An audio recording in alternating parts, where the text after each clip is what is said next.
In this lecture, I'm going to talk about neutrophils.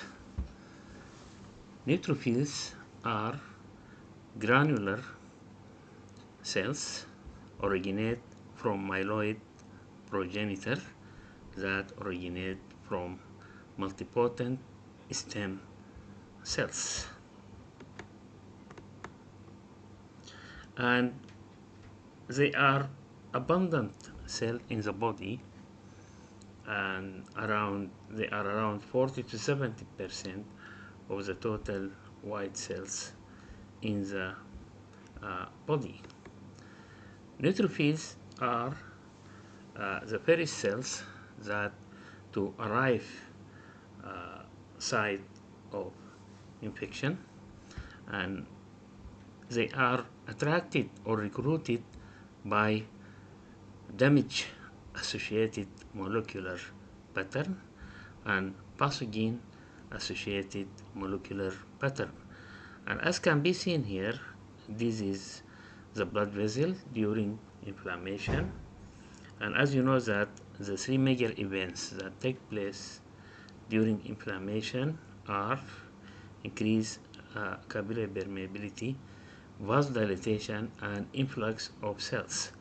So these are the neutrophils attracted to the site of damage or site of infection by damage associated molecular pattern and pathogen associated molecular pattern, and their migration to the site of infection starts by margination.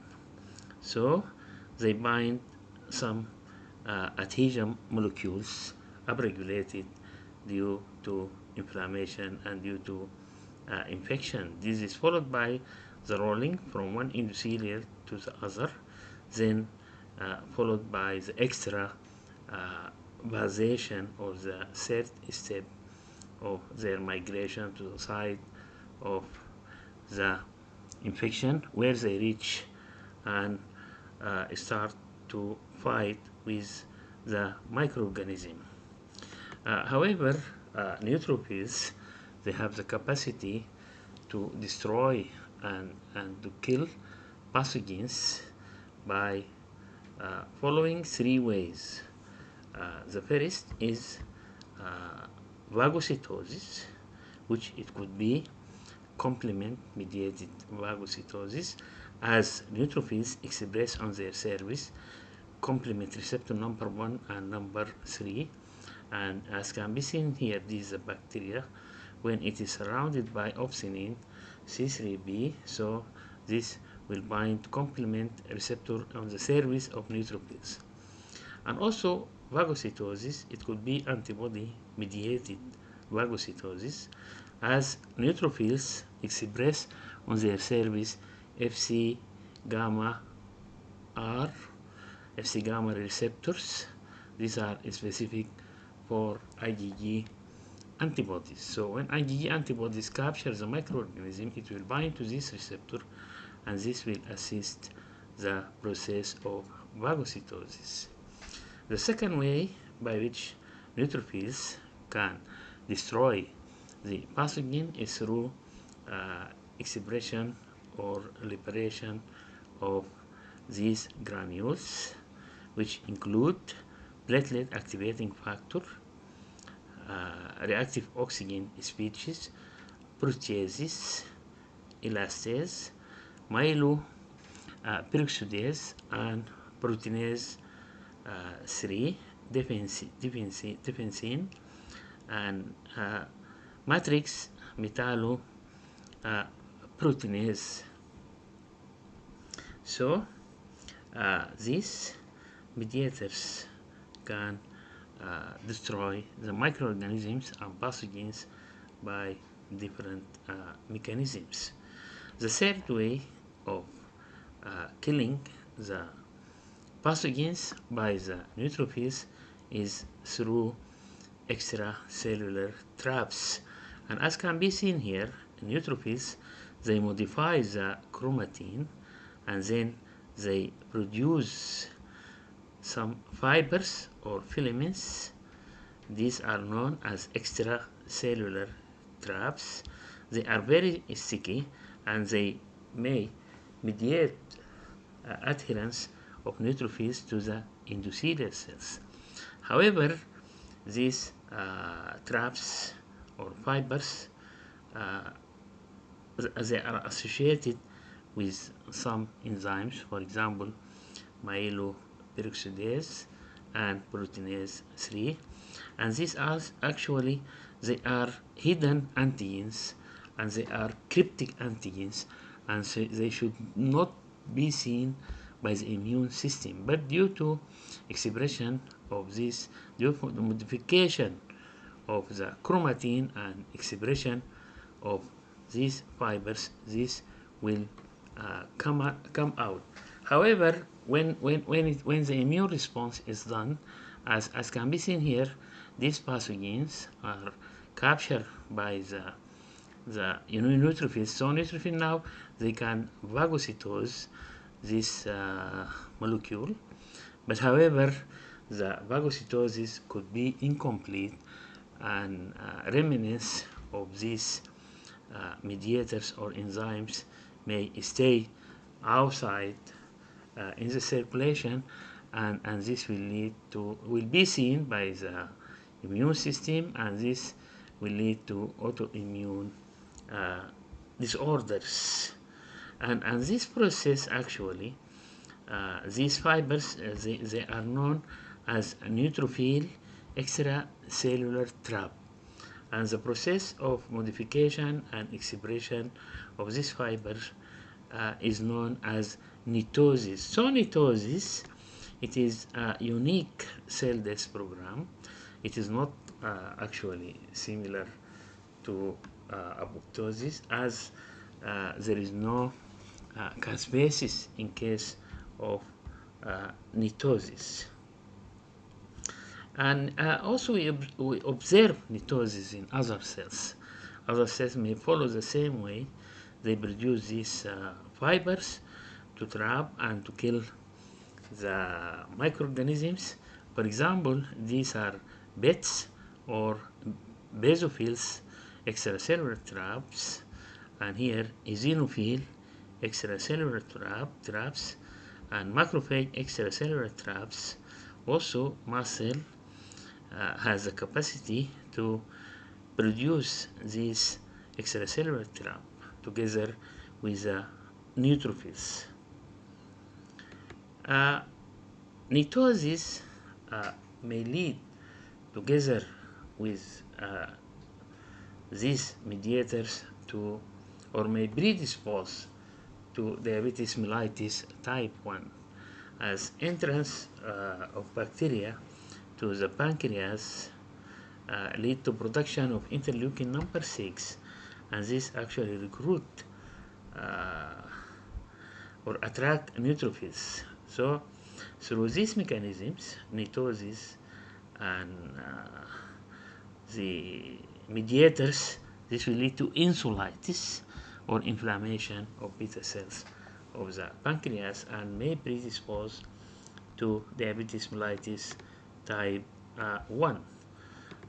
Also, NETosis, may be responsible for the complication in some autoimmune disorders. For example, in lupus nephritis, as can be seen here, there is complement activation due to NETosis, and these are endothelial cells, and this will lead to deterioration of the situation in case of lupus nephritis. So also NETosis in COVID-19, it is actually responsible for formation of blood clots and the complication, and neutrophils, they have ACE2 receptors for COVID-19, and this actually lead to destruction and damage of the epithelial cells. Also, NETosis, as I mentioned, that in lupus nephritis, it is a source of autoantigens.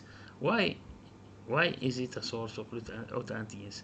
As I mentioned before, that neutrophils, they have the capacity to phagocytose all the microorganism here, maybe immune complexes, but this phagocytosis is not complete, as remnants of this structure will be seen by the immune system as non-self, and the immune system will produce autoantibodies that, when binds to, for example, MBO or myeloperoxidase or proteinase 3, this will lead to activation of the complement with formation of anaphylotoxins that may lead to inflammation and more deterioration in case of lupus nephritis. And also it is responsible for formation of blood clots. In case of liver diseases, also neutrophils, they are present in a big actually number, and the triggers for the neutrophils to come here are hepatitis A, B, and E, and NETosos, damage due to NETosos, due to formation of NETs. There is damage to hepatocytes, and this will lead to release of reactive oxygen species that will lead to chronic inflammation. In case of rheumatoid arthritis, which affects small joints, and as can be seen here, this is a normal joint. It is not allowed for cells to come and to settle here, but due to maybe infection or trauma, these cells now under this abnormal condition due to trauma or infection, they come and settle here, and they will lead to destruction of the bone and the cartilage and hyperplasia of the synovial membrane. I mean by these cells, plasma cells, T cells, B cells, neutrophils, dendritic cells. Many of the immune system, they come and settle and sit here. However, this cell actually they die by apoptosis, but the apoptosis here, it requires some scavenger cells to remove the remnant of the apoptotic cells, but due to lack of these cells, autoimmunity may occur. For example, it is a very normal and physiological process during apoptosis of this cell. Some materials will be formed. For example, sertraline. Sertraline, it is produced during programmed cell death or during apoptosis as a normal physiological process. But however, due to absence of cells that should remove such remnants like scavenger cells, these sertraline proteins will bind to the extracellular tracts of the neutrophils. As I mentioned, it is very sticky, and so when the neutrophils phagocytose this molecule, remnants of sertraline will remain here, and then this will be target for autoantibodies. These are anti-sertralinated peptides antibodies, and this will activate the classical pathway of the complement, which lead to inflammation and formation of anaphylotoxins. So also NETosis may lead to some complication in the eye. For example, it may lead to autoimmune ulcerative keratitis. So these ulcers usually they don't respond to local treatment and might stay for very long time. So this type of ulceration, we call it stromal ulceration. And this stromal ulceration, so in such case, we suspect autoimmune ulcerative keratitis in all cases of unexplained stromal ulceration, and this may be the predisposing factor for this ulcer. The triggers include rheumatoid arthritis, granulomatosis with polyangiitis or GBA, systemic lupus erythematosus, connective tissue disorders, for example, Sjogren's syndrome, scleroderma, relapsing polychondritis. However, in such case, it is advisable to test for ANCA or anti-neutrophil cytoplasmic antibodies. This could be C and B ANCA, and these antibodies are raised against proteinase 3 and myeloperoxidase. And as I mentioned before, that neutrophils, when they modify their chromatin, they send these fibers or sticky fibers to outside the neutrophil. This will be associated with reactive oxygen switches, proteinase 3 and myeloperoxidase. And since these enzymes, they are intracellular enzymes, and they should not be seen by the body, and they should not be seen by the immune system, and since they are now available outside the cell, they will be seen by the immune system as foreign or as non-self. So the immune system will produce these antibodies, anti-neutrophil cytoplasmic antibodies, and these antibodies will target these enzymes and will bind to them, and this will lead to formation of immune complex. So formation of this immune complex, for example in the eye, will lead to activation of the classical pathway of the complement, and this will result in formation of C3A, C4A, and C5A. C3A and C4A in the eye will stimulate release of the histamine, and as you know that histamine increase capillary permeability and vasodilatation, and C5A attracts the influx. It is responsible for the influx of the cells to the area or to the eye. And usually neutrophils, the cornea, as you know that cornea by itself, it is non-vascular. So, but however, the surrounding tissues of the eye, they are vascular. So the story usually it takes place as the border between cornea and the surrounding other part of the eye, maybe sclera and conjunctiva. So, as I mentioned that it is very advisable in all unexplained ulcers, or deep, if the ulcer is deep, or if no response to local treatment, or if it took very long time, we suspect an autoimmune ulcerative keratitis, and usually the treatment is by systemic immunosuppressant. But also we don't forget rheumatoid arthritis, as it may also predispose to autoimmune ulcerative keratitis, and in such situation nowadays for rheumatoid arthritis, we order anti CCB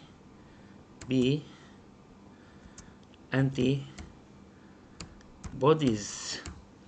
So these antibodies, they are anticyclic citrullinated peptides antibodies.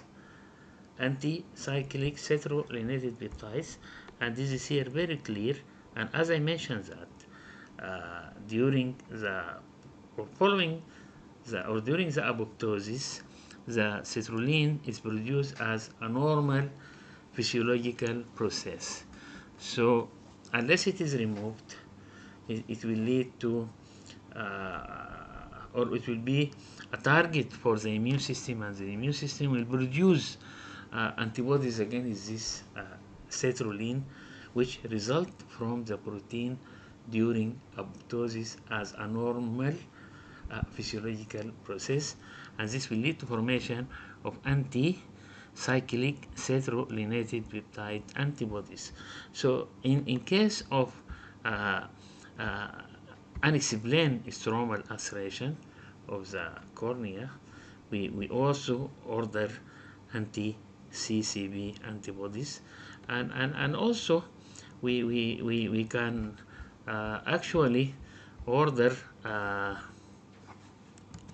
if we suspected systemic lupus, we can, for example, order anti-nuclear antibody, and also we can order ANA, anti-nuclear antibody 3 profile, just to reach the diagnosis, because this condition is very serious and might be life threatening. Thank you very much. Professor Ahmed Bolat.